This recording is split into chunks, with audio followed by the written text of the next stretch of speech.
Pemirsa, perdagangan saham di Bursa Efek Indonesia baru saja berakhir. Kita akan membahasnya bersama Samuel Sekuritas Indonesia. Ya, untuk membahas bagaimana pergerakan IHSG yang melemah 1,1% hari ini, kita telah terhubung bersama Muhammad Al-Fatih, VP Samuel Sekuritas Indonesia. Pak Fatih, terima kasih sudah bergabung bersama kami. Kita lihat bahwa tadi awal perdagangan justru terapresiasi positif ke 0,37% dan tadi penutupan perdagangan berada di 1,71%. Ini apa yang mempengaruhi sehingga berbalik arah? Ya, yang pertama adalah bahwa regional market juga sedang melemah juga ya hari ini. Nah, dan kemudian juga kalau kita lihat indeks kita naiknya dari terendahnya juga sudah cukup tinggi ya, dari level 3.900 naik ke 4.900, jadi hampir 25% gitu ya. Nah, cuman masalah yang menjadi persoalan saat ini kan masalah wabah itu belum selesai sama sekali gitu ya, belum masih justru kemarin Presiden menyatakan untuk membuka datanya dan kemudian datanya keluar dan cukup besar gitu ya kenaikannya. Jadi masih banyaklah hal-hal yang ketidakpastian di market gitu ya. Kemudian juga memang neraca perdagangan dari yang data yang muncul itu lebih baik ya daripada perkiraan, paling tidak menurut ekonom dari Samuel Sekuritas, tetapi itu juga dibayangi dengan pelemahan-pelemahan dari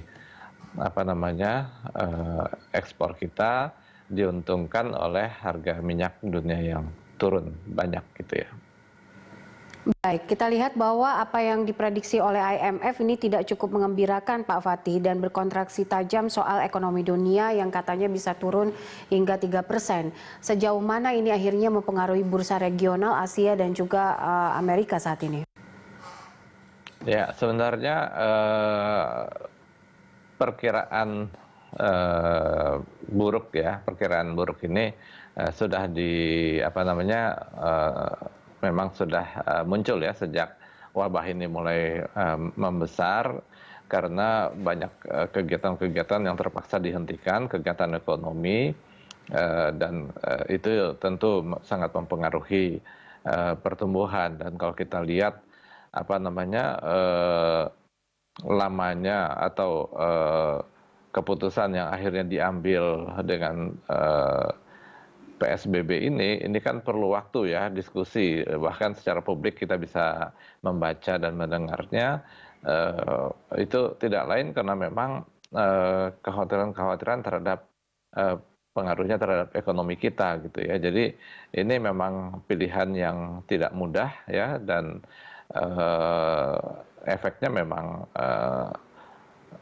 wabah ini memang efeknya itu global ya. Jadi semua kegiatan ekonomi juga di berbagai negara juga berhenti. Dan buat kita sendiri sebenarnya kondisi di Asia Pasifik itu banyak dipengaruhi oleh China ya. Jadi itu juga ketika kemarin China itu turun drastis, itu jadi beban juga buat kita.